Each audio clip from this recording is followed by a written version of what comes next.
Pas de me remettre à ma place. Voici la nuance entre remettre le Saint-Esprit à sa place et remettre au Saint-Esprit sa place. Puisque remettre au Saint-Esprit sa place estime que le Saint-Esprit était déjà quelque part assis et qu'on l'a déplacé, il voudrait récupérer sa place, son positionnement là où il était. Or, remettre le Saint-Esprit à sa place, c'est différent. Remettre le Saint-Esprit à sa place, c'est nous qui décidons quelle place nous donnons au Saint-Esprit. Or, ce n'était pas comme ça à l'époque des apôtres. Ce n'était pas comme ça dans l'Ancien Testament. Et ce matin, si tu constates que pendant l'adoration, c'est froid, tu as du mal à prier, c'est parce que le Saint-Esprit n'a plus sa place dans l'église. Je ne dis pas que tu as enlevé le Saint-Esprit de là où il était. Non, tu lui as donné une place qui ne lui convient pas. Or, lorsqu'on invite un président quelque part, un roi, un chef, une autorité même, le chef du quartier, si tu l'invites quelque part, tu dois lui donner la place qui lui convient. Donc, tu dois lui mettre ou le mettre à la place qui lui convient. Donc, c'est lui qui décide maintenant de là où il doit s'asseoir en fonction de son grade et de son rang. Amen. Amen. Dans l'adoration, on disait que Jésus s'est donné par amour. Il s'est donné par amour. Et ce matin, comme je disais hier, je vais continuer sur cette même lancée. Parce que tout part de l'amour. On ne peut pas prétendre aimer quelqu'un pour lequel on n'a pas d'estime, en fait. Si le Saint-Esprit n'est pas à sa place, c'est parce qu'il y a quelqu'un d'autre qui a remplacé. Et il m'a dit, Josué, vous chantez, vous adorez, vous priez, vous jeûnez, vous faites tout ceci, tout cela. Mais pourquoi il n'y a pas la manifestation? Pourquoi moi je ne suis pas visible? C'est parce que vous m'avez donné une place que d'ailleurs je n'ai jamais acceptée. Mais comme je suis venu pour vous conduire, je suis obligé d'être quand même avec vous. Avec, pas devant. Le Saint-Esprit en ce moment, on va dire il est attristé de ce que l'Église lui impose une place qui ne lui revient pas.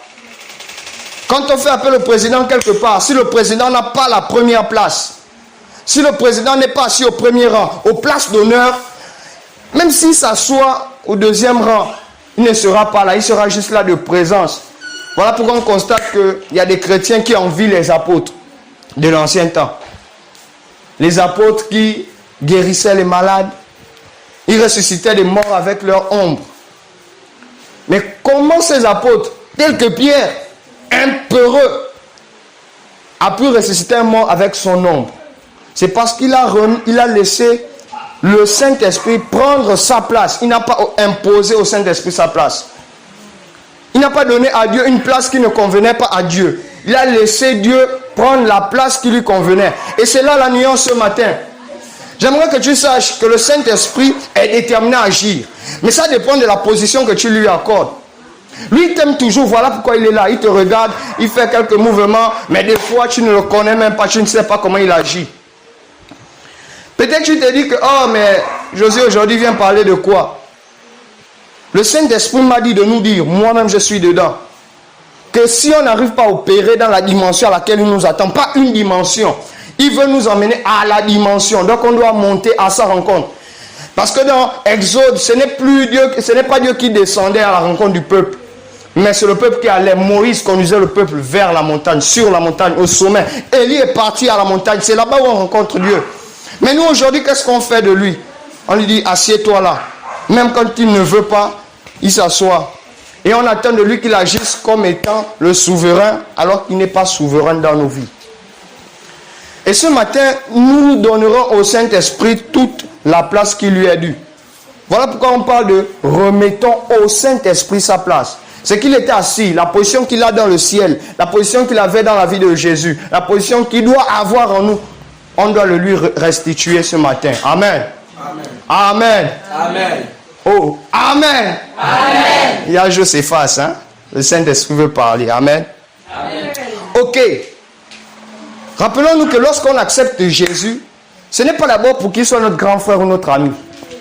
On n'accepte pas Jésus en fonction de ce qu'il va nous donner, pour fuir peut-être l'enfer parce qu'on a peur de mourir ou quoi. Non, non. C'est pas ça le but. On accepte Jésus comme notre Seigneur et Sauveur. Parce qu'on reconnaît qu'on a besoin de quelqu'un qui nous guide. Or, le Seigneur, ce n'est pas celui-là à qui on donne des ordres. Le Seigneur, ce n'est pas celui-là à qui on impose une volonté à laquelle il doit se soumettre. Le Seigneur, c'est le chef, celui qui donne les ordres. Et tu obéis sans poser de questions.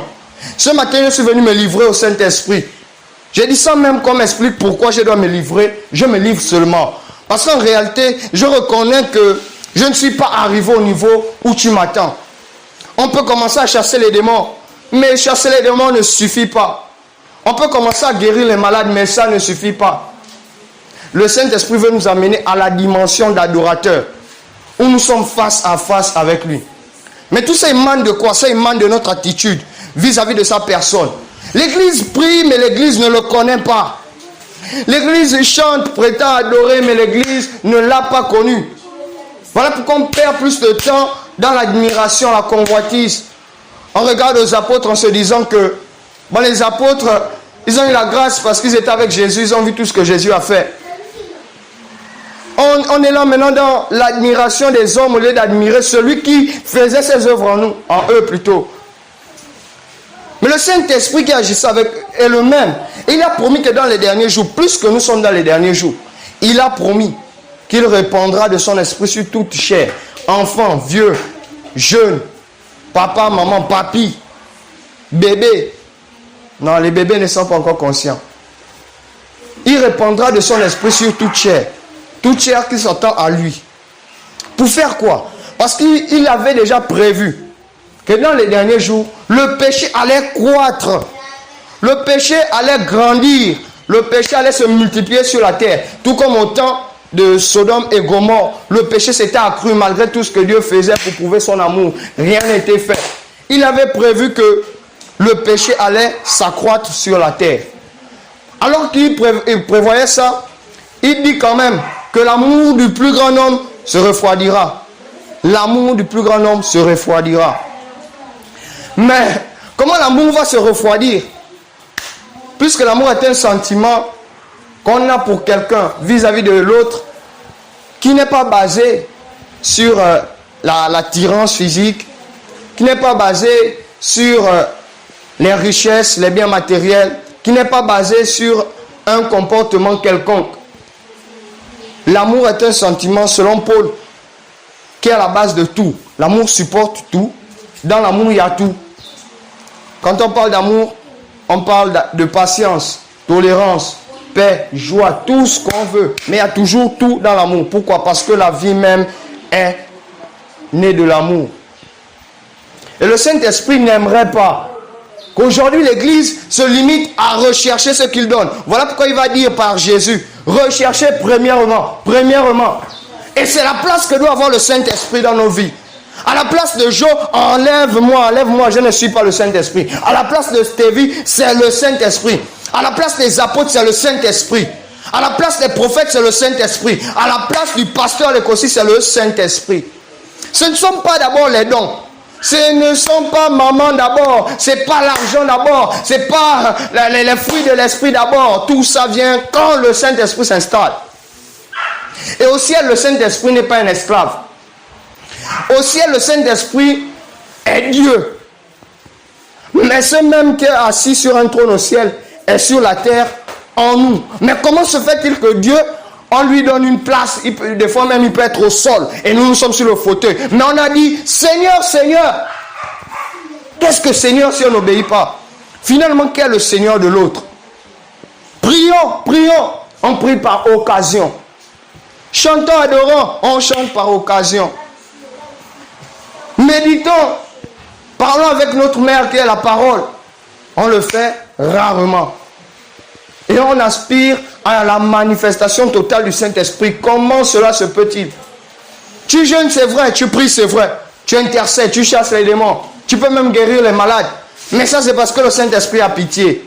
Il ne veut pas que son nom soit bafoué. Que son nom soit, compromis à cause de ta vie. Voilà pourquoi ils se sont obligés d'agir par amour pour lui-même d'abord. Pas parce que tu es saint, pas parce que tu pries beaucoup, pas parce que tu lis beaucoup, non. Il est obligé d'agir parce que tu l'invoques.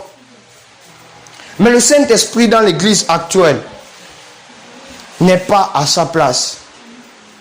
On lui a donné une place qui ne lui convenait pas. Et des fois, il n'a jamais même prise.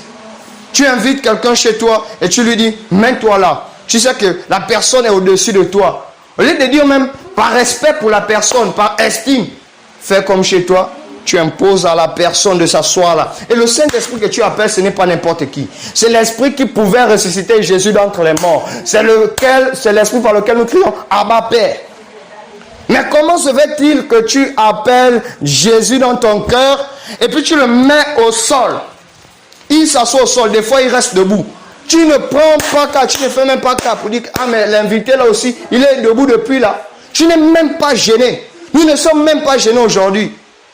Pourquoi? Parce qu'on recherche ce que sa main donne. Au lieu de chercher celui qui donne. On veut seulement les biens, la puissance. On veut seulement la parole. On veut seulement les miracles, les dons spirituels, les fruits. On veut être reconnu et connu aux yeux du monde et des hommes. On oublie que celui qui donne la puissance là, c'est l'Esprit de Dieu. C'est l'Esprit de Dieu. Ce matin, l'Esprit nous attend, pas à lui donner une place parmi nous. Parce que Yovan est venu en retard, il s'est quand même assis là. Nous sommes venus en retard, nous avons pris place. Mais qu'en est-il du Saint-Esprit qui est censé être notre chef? Yovan a pris une place, c'est bon. Il y a Joël, il aime s'asseoir là quand il arrive, c'est bon. Mais qu'en est-il du Saint-Esprit? Est-ce qu'on lui donne une place parmi le peuple ou bien il prend sa place? Jésus n'est pas venu pour être d'abord notre ami, non. Il n'est pas venu d'abord pour qu'on l'appelle quand on a mal aux pieds ou qu'on non. Sauveur, c'est après. Mais qu'en est-il de Seigneur, celui qui commande, celui qui donne les instructions à suivre?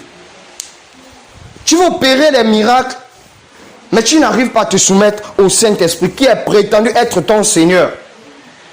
C'est pourquoi Jésus va dire, ce ne sont pas tous qui crient Seigneur, Seigneur, qui hériteront quoi le royaume de mon Père. Ce n'est pas sauveur. Jésus est le sauveur de tout le monde. Mais seuls ceux qui lui obéissent iront au ciel. Donc si aujourd'hui tu n'as pas de l'estime pour le Saint-Esprit qui est en toi, oh, le ciel c'est raté, c'est fini, c'est foutu. Apocalypse nous dit que, je n'ai pas encore lu de passage biblique, ce n'est que l'introduction. Apocalypse nous dit que Jésus se tient maintenant à la porte de nos cœurs. Comment dans l'église des derniers jours, Jésus peut être à la porte? Donc, on l'appelle. Jésus viens comme mon Seigneur et mon Sauveur personnel. Viens me conduire au ciel. Je ne vais pas aller en enfer. Mais ce même Jésus qu'on invite, on le chasse comme un malpropre. Oublions même que c'est lui qui est mort pour nous. Et je comprends la douleur de Dieu lorsqu'il voit que le peuple d'aujourd'hui, l'église, sa femme, ses enfants, ses amis, ses frères et sœurs d'aujourd'hui recherchent plus ce que lui donne que celui qui donne. Donc Jésus lui-même. La plénitude de toutes ces choses part de la relation que nous avons avec celui qui nous donne ces choses. Tu ne peux pas prétendre être rempli du Saint-Esprit et être le même qui maudit les autres. Jacques nous dit qu'il n'y a pas une source qui fait jaillir de l'eau amère et de l'eau douce en même temps. C'est une hérésie. C'est une hérésie. Et nous allons lire Apocalypse 3:20 dont je parlais. La Bible dit que Jésus se tient à la porte dans les derniers jours. L'Église a mis Jésus à la porte. Pourquoi? Parce qu'on a voulu remplacer par les guérisons, par les miracles, par les diverses parler en langue, par les interprétations. C'est ce qu'Apocalypse 3:20 nous dit. Apocalypse 3:20.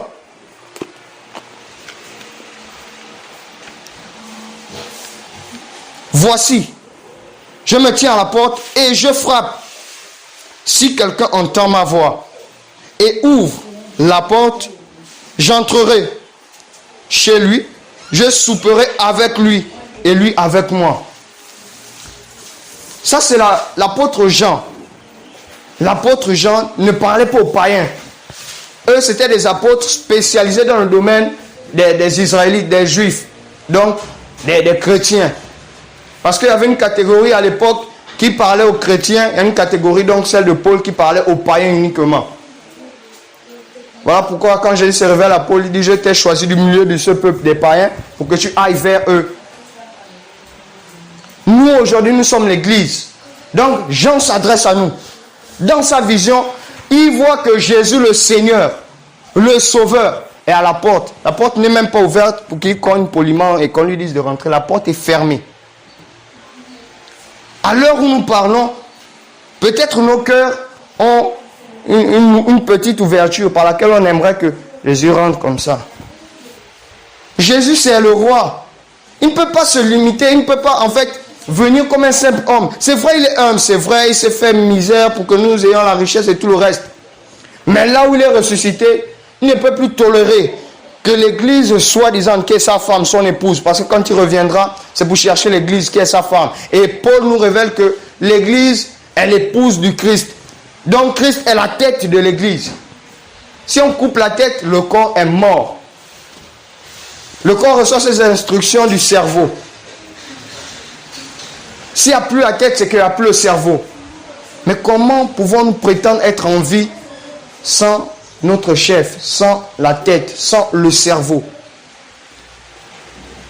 Nous avons mis à la place du Saint-Esprit les dons. Nous avons mis la recherche, la soif de miracles. Et c'est par nos efforts que nous le faisons. Des fois, nous lui imposons même de s'asseoir quelque part où il ne veut même pas être. Si Jésus était sur terre, est-ce que tu es sûr qu'il serait allé s'asseoir là où on fume? Mais nous, aujourd'hui, on le fait. Pas que ce soit mauvais, mais en fonction de l'intimité que tu as avec Dieu. Il peut te dire, ne va pas là-bas. L'odeur de la cigarette, je ne l'aime pas. Et si tu insistes, tu détruis mon temple. Parce que mon corps est le temple du Saint-Esprit. Combien de fois est-ce que nous avons rebellé lorsque l'Esprit de Dieu qui est prétendu être notre Seigneur nous parlait? Nous avons dit non, mets-toi de côté, tu es là, c'est bon, laisse-moi maintenant, toi tu ne connais pas où je vais, laisse-moi conduire. Le commandant de bord est censé être devant, c'est lui qui doit nous conduire. Mais il est passé à la deuxième place. Je ne sais pas si vous connaissez un président qui, lorsqu'on l'invite quelque part, est mis à la dernière ou à la deuxième place et puis il est content d'être là. Oui, je suis le président, c'est moi qui conduis. Les places d'honneur sont réservées aux gens d'honneur. Et le Saint-Esprit, quand on a chanté, on lui rend tout l'honneur, toute la gloire. Tout vient de lui. Au président, on donne une partialité ou une petite gloire. Mais au Saint-Esprit, c'est toute la gloire, toute la gloire. Celui qui doit mériter toute la gloire, les vénérations, l'honneur de son peuple, se retrouve à la deuxième place. Et même là, il nous parle encore poliment. Remettez-moi à ma place. Vous voulez voir le gamin être sauvé. Vous voulez voir le réveil en Afrique. Vous voulez voir beaucoup de choses selon les projets de tout un chacun. Mais remettez-moi à ma place. Vous allez constater que l'église d'aujourd'hui n'est pas au niveau même de l'église primitive. Or, Jésus a dit avant de partir, il vous conduira dans toute la vérité, le Saint-Esprit. Il vous enseignera toutes choses. Mais on n'enseigne qu'à celui qui a besoin d'être enseigné. Et c'est un enseignant qui enseigne. Nous, on a pris la place du Saint-Esprit. On a donné aux dons, à la connaissance, aux études. On s'est dit, bon, si les apôtres agissaient comme ça, c'est parce qu'ils ont vu Jésus physiquement. Non. Rappelons-nous que Pierre était un peureux. Un peureux. Lorsqu'une femme vient lui poser la question, il nie Jésus à cause d'une femme. Tu étais avec lui? Non, je n'étais pas. Oh, comment tu peux me parler comme ça? Je n'étais pas. Aujourd'hui, c'est cette attitude que l'Église est en train d'adopter. Notre but, ce n'est pas de réunir des foules. Certes, les foules viendront. Selon la vision qu'on a, les foules viendront. Ça ne saurait tarder. Mais qui attire les foules? Jésus a dit, nul ne peut venir à moi si mon Père, mon chef ne l'attire. Pour que les foules viennent, il faudrait qu'on soit soumis à notre papa. Pour que les foules viennent, il faudrait qu'on soit soumis à notre chef, notre maître. Les foules viendront. Mais le but, ce n'est pas de rassembler les foules ici. Le but, ce n'est pas de compter le nombre de personnes qui viennent et combien ils ont donné chaque dimanche pour aller déposer à la permanence. Non, ce n'est pas ça notre but. Le but, c'est que ces personnes soient bâties sur le roc. Par quoi? La démonstration. Une démonstration d'esprit et de puissance. Quand moi je ne serai plus là, quand Stevie ne sera plus là, quand les chefs de la maison ne seront plus là, qui va conduire? Il faut qu'il y ait le Saint-Esprit dès maintenant pour conduire ensuite. Si on compte sur Joe, on compte sur Stevie, on compte sur maman Amélie, papa Hubert, ainsi de suite, on s'attache à un homme plutôt qu'à Dieu. Et là même, si on s'attache à un homme, en réalité on ne s'est pas attaché, mais on s'est accroché. On s'est accroché. Parce que là on fournit des efforts. Pour rester, on fournit des efforts, on s'accroche. Alors que si je m'attache, la Bible dit, personne ne peut servir deux maîtres à la fois. Pourquoi? Soit il aimera l'un et haïra l'autre, soit il s'attachera à un et se détournera de l'autre, selon les versions. Soit il va aimer un et détester l'autre, soit il va s'attacher à un et se détourner de l'autre. S'attacher, ça voudrait dire que je prends mon sac, je m'attache, j'attache mon sac sur mon bras, partout où je vais. Que le sac le veuille ou pas, il est obligé d'être avec moi. Parce que je l'ai attaché. C'est l'attitude que nous devons avoir. J'attache mon sac. Jésus, je ne te lâche pas. Non, ne me lâche pas parce que là, les temps sont mauvais. Que le sac le veuille ou pas, il est obligé d'aller. Même s'il voit que là, il est en train de tomber. S'il fait ça, il croit qu'il est en train de tomber. Il est obligé d'aller où je vais. Parce que c'est lui qui est soumis à moi. Ce n'est pas moi qui suis soumis à la lourdeur ou au poids de mon sac. Ce n'est pas parce que mon sac pèse que le sac va me commander d'aller où je veux. Où il veut plutôt. Amen. Le Saint-Esprit attend de nous que nous lui donnons sa place. Sa place, pas la place qui nous convient de lui donner. Pas la place que nous lui avons donnée dans nos cœurs ou dans l'église. Pour qu'il se fasse des miracles, pour qu'il se fasse des prodiges, des signes, dans ce temps de la fin, je vous assure, nous sommes dans les derniers jours. Nous sommes dans les derniers jours. Et lorsque nous lirons dans l'Apocalypse, vous comprendrez pourquoi je parle de ces choses. Hier, on a vu l'eau, on a vu le feu. On a aussi vu Jésus. Mais il y a une nécessité, on dirait même que c'est devenu une obligation d'avoir le Saint-Esprit, d'être immergé dans l'eau du Saint-Esprit. Le Saint-Esprit, c'est le sceau de Dieu. Rappelez-vous. Il vous baptisera d'esprit et de feu. Le sceau de Dieu, c'est le Saint-Esprit. C'est le signe qui prouve que nous sommes les enfants de Dieu. C'est le signe qui prouve que nous sommes des enfants de Dieu. Et lorsque ce message m'a été donné, je vous assure que cette église qui est en train de naître ici, je ne vais pas vous influencer, mais elle est déjà beaucoup attaquée. On ne vous dira pas suffisamment que vous ne priez pas. Il faut beaucoup prier. On ne vous dira plus ça, non. Sachez une chose, c'est que lorsque Dieu a sa main quelque part, on est comme un cafard dans une bouteille. Lorsque la poule voit le cafard à distance, elle n'a pas vu la bouteille. Et même quand elle voit la bouteille, puisqu'elle ne réfléchit pas, son but c'est de venir consommer le cafard. Elle vient, elle cogne, elle cogne. Le cafard n'a peur de rien. Et aujourd'hui, l'église fait les prières de peureux. Donc on minimise le Saint-Esprit. Oh, rends-moi invisible aux yeux des ennemis. Rends-moi invisible, cache-moi. Il faut que je passe, il ne me voit pas. Les prières des peureux. Mais comment Esaïe va dire, ils te feront la guerre, mais ils ne te vaincront pas. Est-ce qu'on fait la guerre à quelqu'un qu'on ne voit pas? Physiquement parlant, naturellement parlant. Je ne peux pas dire que je vais en guerre contre le vent. Le vent est positionné de quel côté? Et même là encore, pour aller en guerre, il faudrait que je m'informe suffisamment sur la personne contre qui je vais combattre. Or, notre adversaire, le diable, pas l'adversaire de Dieu, ce n'est pas le diable. Non, il n'a pas d'adversaire, rappelez-vous ça. Je ne suis pas de ceux-là qui vont vous dire que le diable, c'est le concurrent de Dieu. Jamais. C'est un petit, il a déjà son cas est réglé.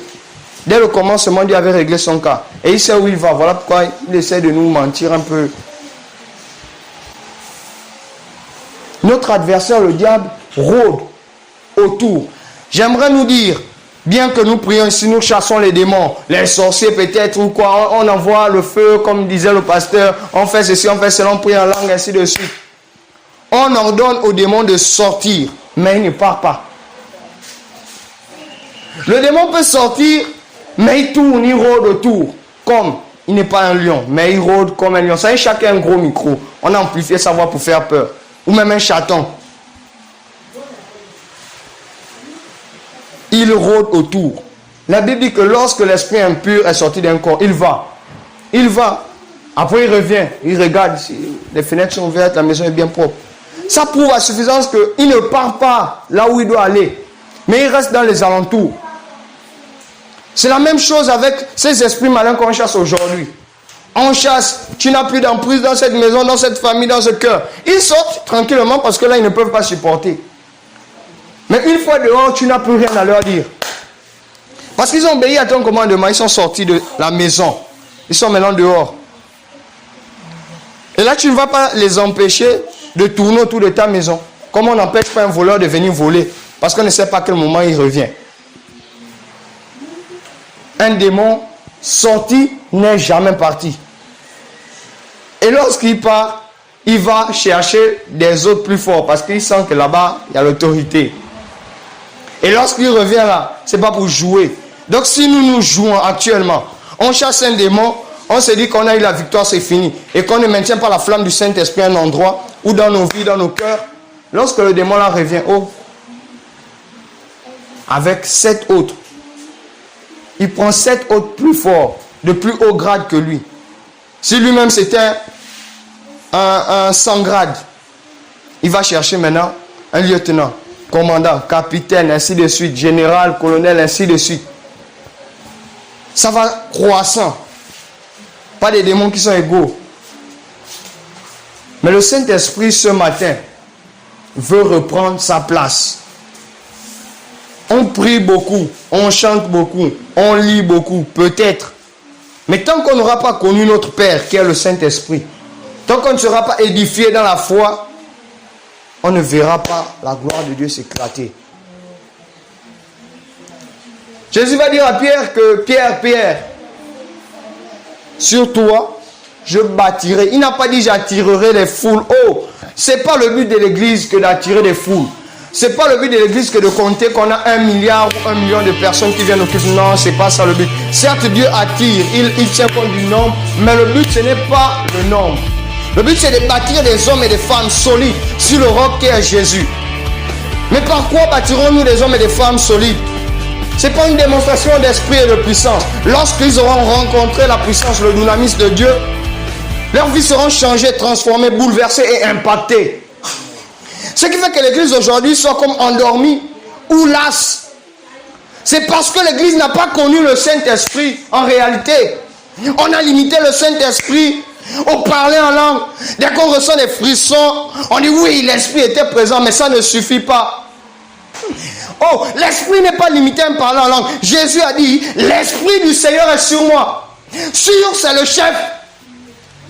L'Esprit du Seigneur est sur moi. C'est pas parce que je parle en langue qu'il est sur moi, non.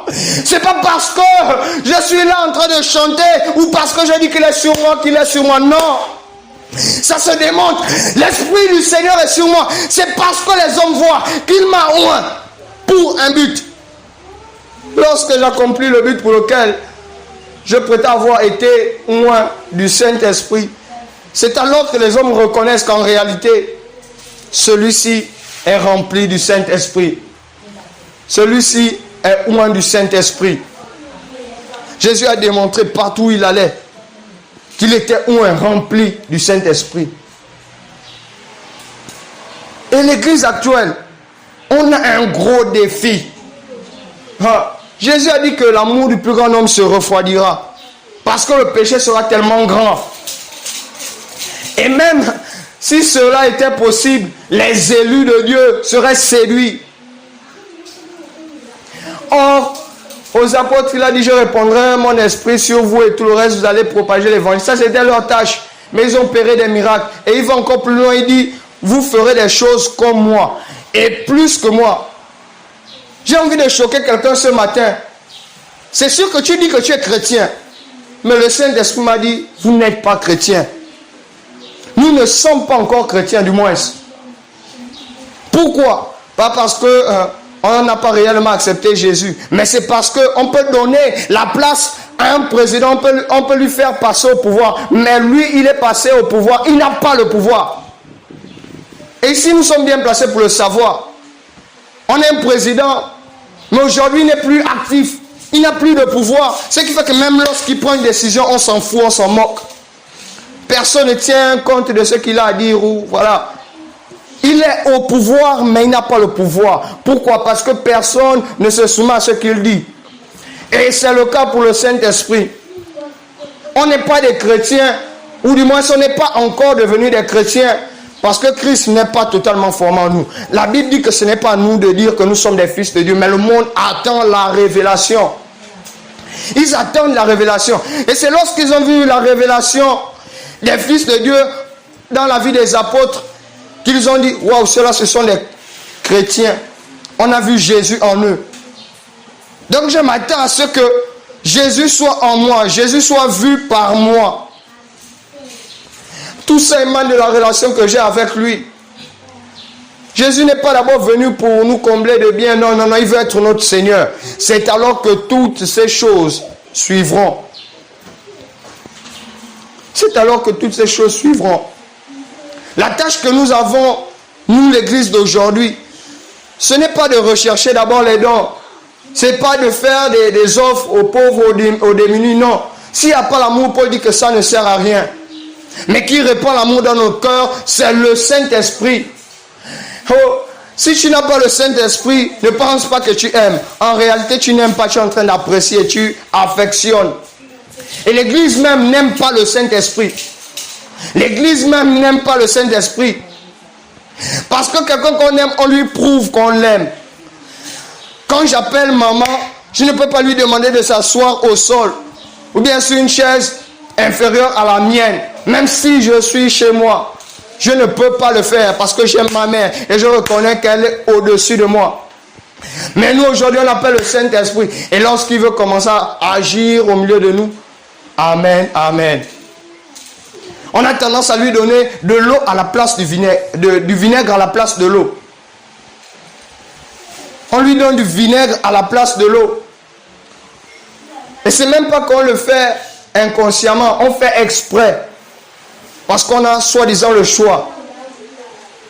Lorsque Dieu attend qu'on l'adore, on coupe, on passe à la prédication. Dieu n'est pas que dans les parler en langue. Dieu n'est pas que dans la prédication. Dieu n'est pas que dans la louange. Il fait comme bon lui semble. C'est pourquoi tu dois développer une intimité profonde avec Dieu lui-même. Tu as besoin d'expérimenter le Saint-Esprit.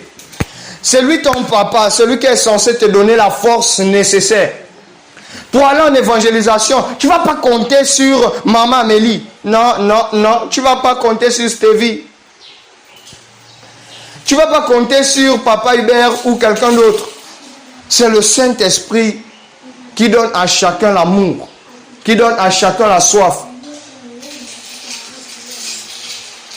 Et le Saint-Esprit est le sceau de Dieu dans notre temps. Mandebro Shaya. Alors que je lisais hier, je suis tombé sur Exode, que j'avais l'habitude de citer comme ça. Mais hier, j'ai bien compris de quoi il s'agissait dans le livre d'Exode 12, au verset 12. La Bible nous dit que, en ce temps, l'Éternel dit qu'il allait envoyer l'ange de la mort pour détruire les premiers-nés d'Égypte. Mais seuls, ceux qui ont son sceau, ceux qui ont été marqués, pouvaient résister et auraient la vie. Autrement dit, tous ceux qui n'avaient pas la marque de Dieu au-dessus de leur maison devaient mourir. Et toi aujourd'hui tu négliges le Saint-Esprit parce que tu n'as pas encore pris conscience que si tu n'as pas, en réalité tu es mort. Hier je disais que les maisons ne peuvent pas combler le vide de Dieu qui est en nous. La soif de Dieu a été comblée lorsque Jésus est venu mourir sur la croix. C'est Jésus qui a comblé le vide que Lucifer et nous les hommes avons causé dans le cœur de Dieu. Aujourd'hui c'est à nous de combler notre cœur du vide de Dieu lui-même. On a soif, mais comment fait-on pour avoir soif et manifester qu'on a soif? On prétend avoir soif, mais lorsqu'on nous donne de l'eau, on prend le vinaigre à la place. Le vinaigre, c'est un vin aigre. Le vinaigre peut être caractérisé actuellement par les décisions qu'on prend et qu'on impose au Saint-Esprit. Voilà pourquoi dans nos prières, on a tendance à dire, nous ne voulons pas t'imposer un programme. Nous voulons que tu nous imposes ta loi. Nous voulons nous laisser conduire. C'est ce que cela veut dire, bien-aimé. Je ne suis pas en train de te dire que tu ne dois pas faire de programme avec le Saint-Esprit, non. Mais imposer à quelqu'un quelque chose qu'il ne veut pas faire, c'est, dans un autre sens, le tuer. Des fois, Jésus a besoin qu'on l'adore. Des fois, le Saint-Esprit veut qu'on le célèbre. Des fois, le Saint-Esprit veut parler lui-même. Pas par un homme, mais il veut te faire ressentir combien il t'aime. Des fois, c'est ce que l'Esprit veut faire. Mais nous, à la place de l'eau, nous lui donnons du vinaigre. Et on s'attend à ce qu'il soit content. On s'attend à ce qu'il se meuve pleinement. Mais on n'est pas obéissant. Les apôtres étaient totalement soumis, obéissants à l'Esprit. Des fois, il t'arrive de vouloir évangéliser. Tu ressens la joie lorsque tu parles avec des hommes. Après, quand tu sors, c'est fini. Tu n'es pas la personne. Tu as marre la mine. Paul voulait aller prêcher. Mais le Saint-Esprit a empêché Paul de prêcher à un endroit bien précis. Et si Paul n'avait pas été sensible à la voix de l'Esprit, il serait mort depuis longtemps. Des fois, le Saint-Esprit nous prévient de certaines situations. Comme coronavirus. C'est parce qu'on n'est pas sensible à sa voix. C'est parce qu'on n'est pas sensible à ce qu'il nous demande de faire. Quand le fléau arrive, on cherche maintenant ce qui a été dit avant. Parce que la Bible nous dit que Dieu ne fait rien sans avoir prévenu ses saints. Le Saint-Esprit ne veut plus être à la place qu'on lui a donnée. Il veut prendre sa place, la place qui lui convient, la place d'honneur, la place de capitaine, la place de chef. Or, remettre quelqu'un à sa place, c'est le rabaisser. Elia, tu m'as manqué de respect, non? Aujourd'hui, je vais te bastonner, je te remets à ta place, je suis au-dessus de toi. C'est ça, remettre quelqu'un à sa place. C'est rabaisser la personne pour qu'elle prenne conscience que celui qui est en face d'elle ou de lui est supérieur. Et quand nous remettons le Saint-Esprit à sa place, donc à la place que nous lui imposons, c'est ce que nous faisons. Et c'est un manque de respect. Il est présent au milieu de nous. Mais que fait-il? Ce qui l'empêche d'agir, ce n'est pas qu'il soit incapable, mais c'est notre état de cœur. On a demandé des choses qu'on n'arrive pas à gérer. L'Église prie, mais ne laisse pas celui qu'elle prie parler. Or, la prière, c'est une conversation, un échange, une communication avec quelqu'un. Combien de fois le Saint-Esprit est triste lorsqu'il se rend compte que la femme n'est plus soumise. La femme garde bien la maison. En cas de divorce, elle garde aussi bien la maison. Vous avez divorcé. Toi, pendant que tu buvais ton vin, elle nettoyait la maison, elle essuyait les carreaux, elle faisait bien le ménage et tout. Lorsque vous divorcez, les juges vont dire que c'est à la femme que revient la maison, parce que c'est elle qui s'occupait de la maison. Même si c'est toi qui as construit, c'est à la femme que ça revient. Tu n'étais jamais à la maison. Et aujourd'hui, l'Église est en train de faire ça au Saint-Esprit. Nous avons pris sa place de telle sorte que lui veut entrer, mais nous avons fermé la porte de nos cœurs. Nous sommes en train de ménager de par nos efforts. Voilà pourquoi la louange est froide, l'adoration sec, les prières sèches, les jeûnes vains. Parce que le Saint-Esprit n'est pas dans toutes ces choses. Il attend une seule chose.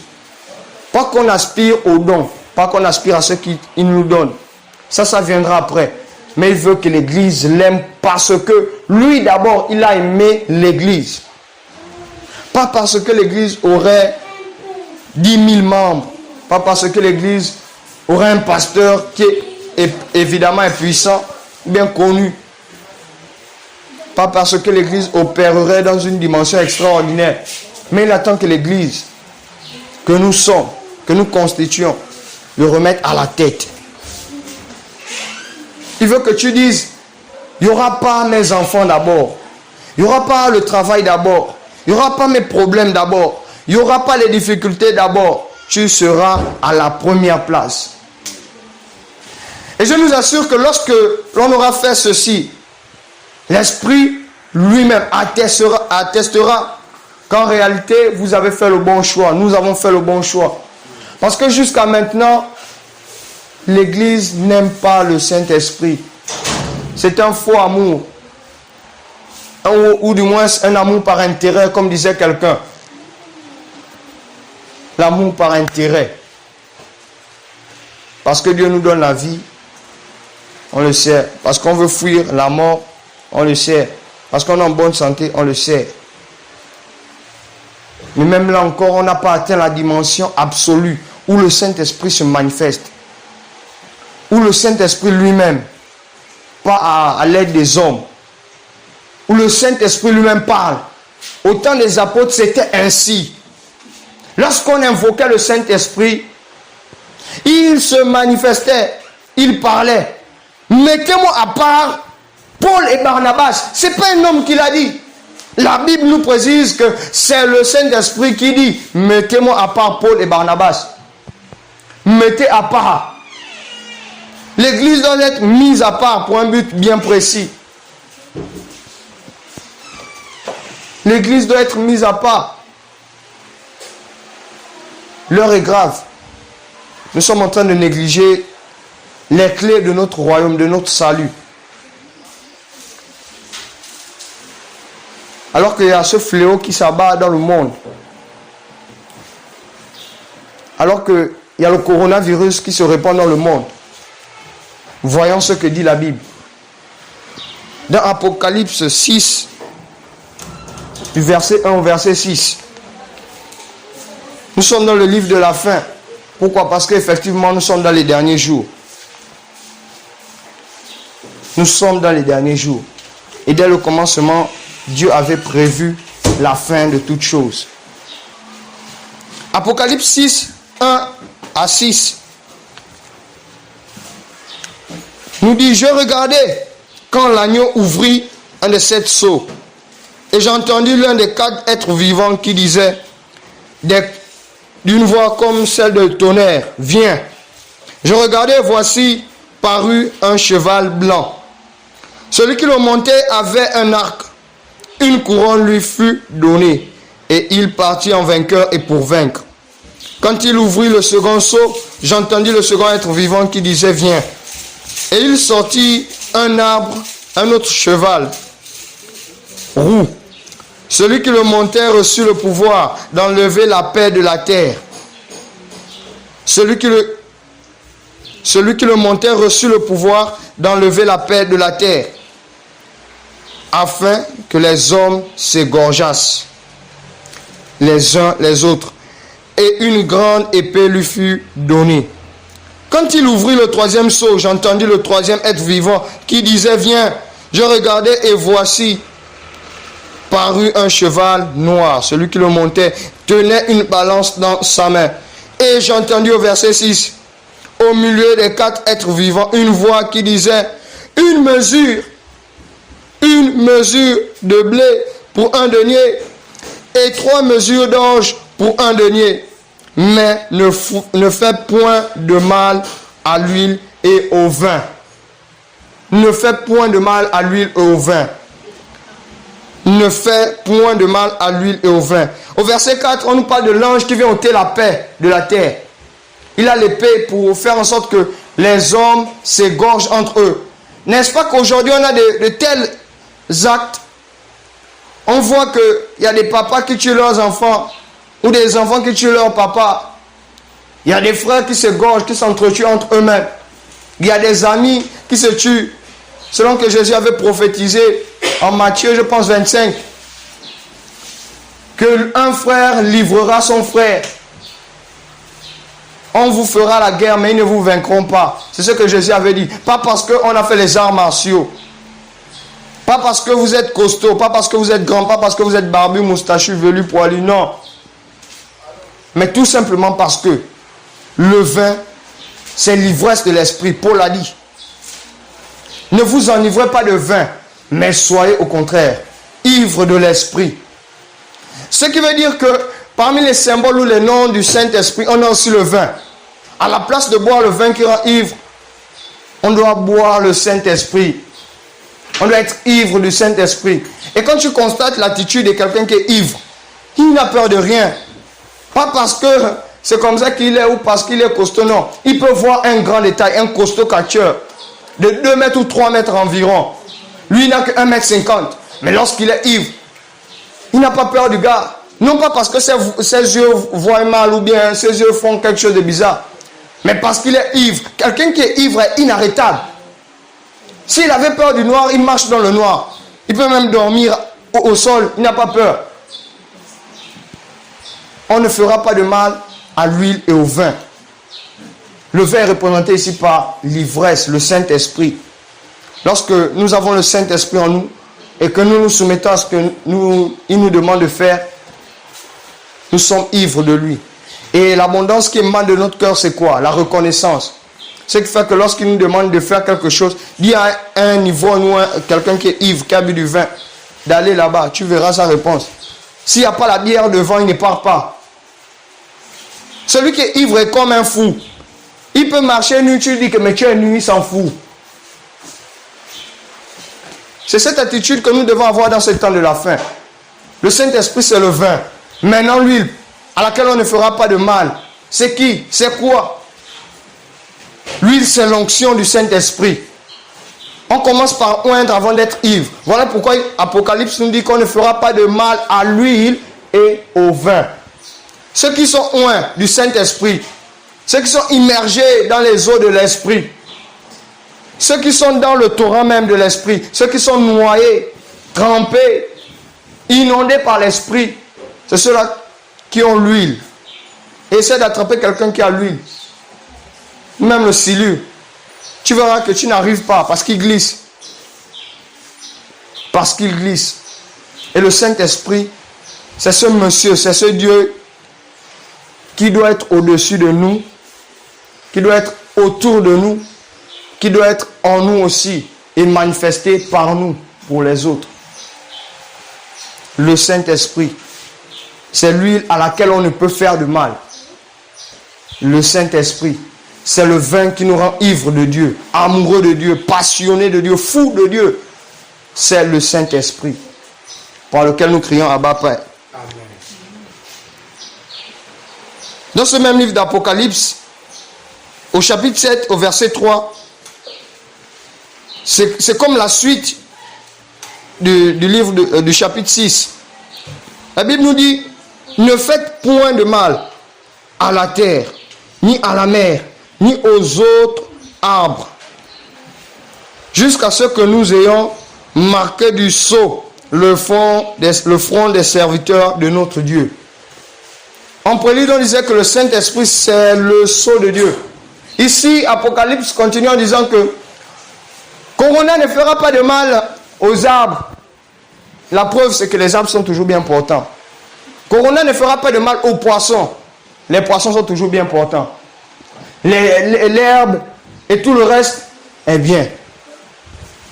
Mais la paix, la joie des hommes qui n'ont pas été marqués du sceau de notre Dieu, donc du Saint-Esprit, leur paix va se transformer en haine. Parce qu'au chapitre 6, verset 4, on dit qu'il va ôter la paix. Et les hommes vont commencer à se tuer. Et aujourd'hui, pour atteindre leur fin, les hommes sont en train de se tuer entre eux, diminuer la population. Mais nous, alors que nous sommes ici, nous devons rechercher à être comblés, à être saturés, à être ivres, à être oints du Saint-Esprit. Pas parce qu'on veut fuir le coronavirus, pas parce qu'on veut fuir la mort ou l'enfer, mais parce qu'on aime ce Dieu qui nous a sauvés. Nous devons être oints. Et aussi nous devons être marqués du sceau de Dieu. On dit le front marqué. Rappelez-vous que lorsque Moïse est allé à la montagne, sur la montagne, lorsqu'il est redescendu, les hommes n'arrivaient plus à le regarder en face parce que son visage, son front brillait de la gloire de Dieu. Et lorsque Corona viendra frapper à ta porte, Kogoko, Jo, sort. Lorsque je vais me présenter, si je suis marqué de la gloire de Dieu, si je suis marqué du sceau de Dieu qui est le Saint-Esprit, Corona ne pourra pas m'atteindre. La mort ne pourra pas m'atteindre. Et c'est Apocalypse qui nous le dit. C'est toujours Jean qui parle. Il ne parle pas aux païens, il parle aux chrétiens. À l'église. Parce que l'église a perdu sa place dans le monde. On invoque quelqu'un qu'on ne connaît pas. Le Saint-Esprit c'est Dieu, les amis. Le Saint-Esprit c'est Dieu. C'est notre Père. Et au moment de la prière, c'est ce que tu vas dire. Si tu n'as pas encore été baptisé, immergé, rempli du Saint-Esprit, ou ivre de l'Esprit, à partir de cet instant et dans les prochains jours, c'est ce qui va se passer. Tu devras rechercher le baptême dans le Saint-Esprit. Parce que Joe, lui, peut venir crier. Il peut venir faire ces choses. Mais si toi, tu n'expérimentes pas le baptême du Saint-Esprit, tout ce que moi je dirais, ce sera vain. Il faudrait que nous ayons notre rencontre personnelle avec le Saint-Esprit. Il faudrait que nous apprenions à développer cette relation avec notre Père. Pas parce qu'il va nous épargner du corona, non, je le rappelle. Corona va passer, mais ce n'est pas pour autant qu'on va arrêter de prier. Parce que là, j'ai comme l'impression qu'on vient prier à cause du corona. Parce qu'on a peur du corona. On ne veut pas être atteint. Voilà pourquoi on se cache dans les maisons, on vient prier. Ce matin, je bénis Dieu de ce qu'il a commencé hier. Et il achèvera aujourd'hui. Il achèvera aujourd'hui. Avant de finir, nous lirons encore un passage. Apocalypse 9, 4. Apocalypse 9, 4. Il leur fut dit de ne point faire de mal à l'herbe de la terre, comme je le disais, ni à aucune verdure, ni à aucun arbre, mais seulement aux hommes qui avaient ou qui n'avaient pas le sceau de Dieu sur le front. Voilà la nécessité d'avoir le Saint-Esprit. Voilà la nécessité d'être rempli, d'être ivre de lui.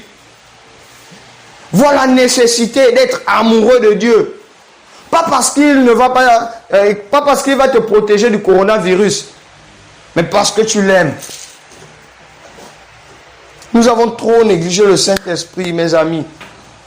L'heure est arrivée où nous devons nous réveiller et prendre conscience de qui nous sommes. Pas dans le sens où nous sommes au-dessus des autres. Non, ce sens viendra.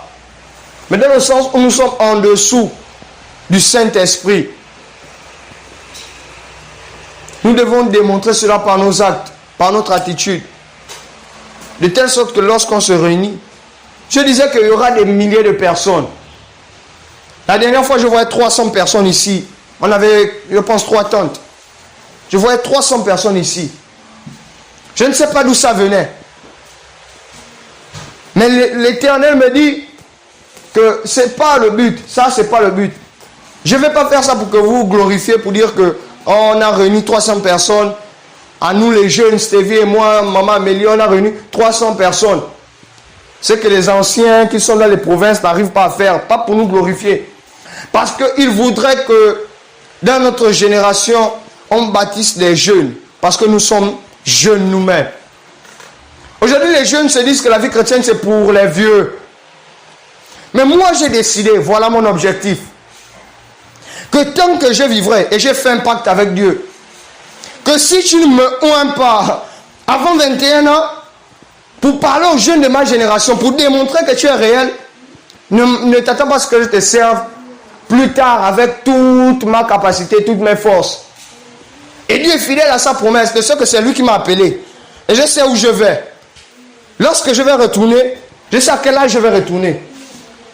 Lorsque je vais mourir, il n'y aura pas des gens qui vont pleurer. Parce que même ma mort sera évangélique. C'est là mon objectif. Parce que lorsque je serai dans le cercueil, je vais continuer à prêcher l'évangile de par ma mort. Avant ma mort, parce que je sais comment je vais mourir. Je vais faire une vidéo pour dire que si tu vois ça aujourd'hui et que vous êtes autour là, c'est que je suis mort, je suis parti retrouver Dieu. Mais qu'en est-il de toi? En tant que jeune ou vieux, qu'en est-il de toi? J'ai servi pour la gloire de mon Dieu. Mais lorsque toi tu mourras, où iras-tu? Les gens vont pleurer, pas parce qu'ils me regrettent moi, mais de ceux qui se seront rendus compte que même dans la mort, Jésus reste Seigneur. Et c'est cette attitude de conquérant que nous devons avoir. Mais qui va nous donner la force, la capacité d'aller conquérir les nations? Je ne sais pas pour toi, je ne sais pas pour vous, mais moi je suis exempt de tous les autres. Et l'Église est exempte de tous les autres. Parce que Dieu nous a mis à part pour un but. Voilà pourquoi on a des enfants, des jeunes, des papas, des mamies, des papis. Chacun sert et joue un grand rôle. Aujourd'hui, notre économie semble être désordonnée. Mais Dieu nous dit ce matin, laissez venir à moi les petits-enfants. Ils ne sont pas appelés à mourir petits-enfants. Ils vont grandir. Et lorsqu'ils grandiront, c'est parce qu'ils auront vu comment maman Amélie prie. C'est parce qu'ils auront vu comment Stevie et Ajo priaient. Qu'ils vont commencer à prier. Et dire oui, si Ajo faisait comme ça, moi aussi je fais comme ça. Pas que je sois devenu un Dieu, mais parce que j'aurai le modèle parfait. Ils auront eu le modèle de leur grand frère, chassant les démons d'une telle manière. Et ils vont chercher à rencontrer le Dieu par lequel je chassais ces démons-là. Je suis content que je vois Harmonie. Parce que j'ai remarqué, c'est pas parce qu'elle m'aime, hein, mais à chaque fois que je me mets à prêcher, elle est contente. Je sais que l'esprit des enfants est plus attentif que nos esprits à nous. Parce que Dieu est là où il y a les enfants. Le cœur des enfants favorise la présence de Dieu. Voilà pourquoi lorsque je vais prêcher, toutes les fois où Dieu fera grâce que j'intervienne, même quand il s'agira du baptême du Saint-Esprit, il faudrait que les enfants soient là. Dieu a décidé que par mes 20 ans, je puisse impacter les gens de 20 ans jusqu'à 15 ans. Dieu a décidé que par tes 25 ans, 26 ans, tu impactes 26 ans en montant. Dieu a décidé que ceux de 11 ans, 10 ans vont impacter ceux de 11 ans, 10 ans parce qu'ils parlent le même langage. Mais on verra la supériorité. Tout ça part du fait qu'ils auraient pris conscience que l'esprit qui donne l'intelligence et la sagesse, l'esprit de Daniel, l'esprit de Joseph est en eux. Parce qu'on cherchera des enfants, on cherchera des jeunes, on cherchera des vieux qui ont l'esprit supérieur. Lorsqu'Harmonie va commencer à parler, à l'école, elle dira aux autres, Jésus vous aime, Jésus vous aime. Maman Amélie sera dans la joie, je serai dans la joie. De ce qu'elle a commencé à dire, Amen. Et c'est comme ça qu'on éduque nos enfants. C'est comme ça qu'on éduque nos enfants. Alors que je tends vers la fin, j'aimerais nous dire, concernant le parler en langue, que moi, je suis une zébi. J'ai un côté quota. Et l'autre, je ne vais pas dire. C'est un peu beaucoup. Mais, on saura que je suis une zébi, pas parce que je dis que je suis une zébi aux autres. Mais, on saura que je suis une zébi parce que je parle une zébi. C'est pas parce que je dis que je suis une zébi que les gens vont savoir que bon, lui là c'est une zébi. Mais lorsqu'on va m'entendre parler une zébi, lorsqu'on va m'entendre parler une zébi, ils sauront que je suis une zébi. En d'autres termes, c'est pas parce que je dis que je suis un enfant de Dieu que je le suis en réalité. Mais c'est lorsque je parle le langage de Dieu que je suis enfant de Dieu. C'est parce que je suis Nzébi que je suis obligé de parler le Nzébi. Mais ce n'est pas parce que je parle le Nzébi que je suis obligatoirement Nzébi. C'est différent. De telle sorte qu'on apprenne le Nzébi aux enfants. À l'école, on apprend un peu le franc, comme ça va devenir la langue nationale. Après le français, l'anglais. Ce sera peut-être LV4. On apprend ça à des personnes, mais ce n'est pas pour autant que tout le monde est fin. Ce n'est pas pour autant que tout le monde est Nzébi ou Pounou, ou Bakota, Akele, Osamaï, Marangoué, Peul, Djakite, ainsi de suite, ainsi de ça. Dieu, notre Père, nous apprend à parler son langage pour que notre échange soit fluide.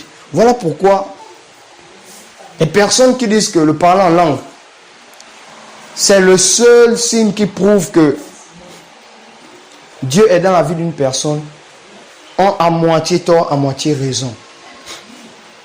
Je ne m'oppose pas à une doctrine quelconque, mais je dis ceci. Il y a des enfants qui, malgré le fait qu'ils parlent avec leur père en langue, ont toujours du mal à s'exprimer dans cette langue. Pas parce qu'ils n'aiment pas leur langue, mais parce qu'eux-mêmes, ils ont un défaut. Ils ont certainement peur des moqueries des autres. Ils ont certainement honte. Parce que comme on dit le franc, le nzébi, ce sont des langues bizarres. Ils ont certainement honte. Voilà pourquoi ils ont du mal à s'exprimer. Mais on saura que tu es fils, fille, Elohim, qui veut dire fils de Dieu, lorsque tu vas parler le langage de Dieu. Et ce n'est pas toi qui vas dire aux autres que tu es fils de Dieu. On te pointera du doigt. Qu'en effet, celui-là, c'est un fils de Dieu. Mais ce matin, avant d'être fils de Dieu, parce que je constate qu'il y a beaucoup d'enfants de Dieu. Pas d'enfants parce que j'ai 8 ans, non. Il y a beaucoup d'enfants spirituels. Donc, d'immatures, spirituels.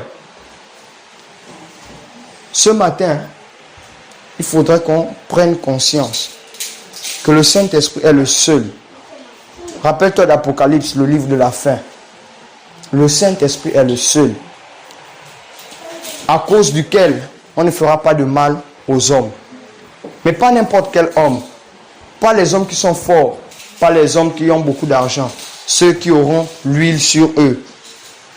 Tu oins d'huile ma tête et ma coupe déborde. Alléluia. Ceux qui ont l'huile sont glissants. Ce sont des onctionnés. Et c'est la marque du Saint-Esprit. On ne fera pas de mal à l'huile. Donc une fois qu'on voit l'huile sur toi, on ne te fait pas de mal. Peut-être tu vas te vanter après. Oh, je suis costaud. Voilà pourquoi ils n'ont pas pu venir me voir. Et on ne fera pas du mal au vin aussi. Une fois que tu as été oint, tu dois être ivre. Un peu plus tard, qu'on ne fera pas de mal à ceux qui auront le sceau de notre Dieu. Et Apocalypse 9:4 a dit qu'on va exécuter tous les hommes qui n'ont pas la marque de Dieu. Si tu sais que dans ta famille, il y a des gens qui n'ont pas la marque de Dieu, commence à intercéder. C'est ce fléau qui s'abat. Je pense que ça durera encore 5 mois. Selon les spirituels, les grands hommes de Dieu, c'est ce livre-là qu'ils ont choisi comme le livre de Révélation. C'est 5 mois. J'ai pu lire ça dans Apocalypse. Le fléau dure 5 mois. Et ça a commencé ici en Afrique, on peut dire en janvier. Et si c'est vraiment vrai, ça va se terminer peut-être en mai ou fin avril. Il se pourrait que ça se termine en avril, là. Puisque pour certains, ça a commencé en 2019, donc décembre. Mais je pense que c'est 5 mois, la période donnée pour cet événement, ce phénomène, cette pandémie. Mais toi, je ne vais pas te demander de prier pour être préservé. Prie et demande au Saint-Esprit ce matin de te rencontrer. Regarde, quand tu fais un accident, lorsqu'un camion te percute, est-ce que tu peux te relever aussitôt et courir, maman, j'ai fait l'accident, ou papa, j'ai fait l'accident? La Bible dit que lorsque quelqu'un rencontre Dieu, il sort de là changé, transformé. Il ne peut pas ressortir le même ou la même. Je crois que tu es encore en train de me regarder. Moi, j'en ai fini. C'est souvent comme ça que ça se fait. J'en ai fini. Si tu sais que dans ta vie actuellement, le Saint-Esprit n'a pas la première place, n'a pas la place qui lui revient, la place de roi, tu dois d'abord t'abaisser. La première chose, c'est ça. C'est pas de chasser des démons ou d'opérer des miracles. La première chose que Dieu te demande ce matin, c'est de te remettre à ta place. C'est de te remettre à ta place. Remets-toi en dessous de son autorité. Et tu feras la rencontre du surnaturel. Lorsqu'on dit que le surnaturel descend croiser la terre, c'est une hérésie, ou du moins une métaphore, ou une hyperbole. C'est la terre qui va à la rencontre de Dieu. Tu peux déjà commencer à prier et t'abaisser et dire: Saint-Esprit, je me remets à ma place. Et je me remets à ma place. Saint-Esprit, je m'abaisse. Je reconnais avoir usé de l'autorité du droit d'être appelé fils illégitimement. Je reconnais mon erreur. J'ai fait passer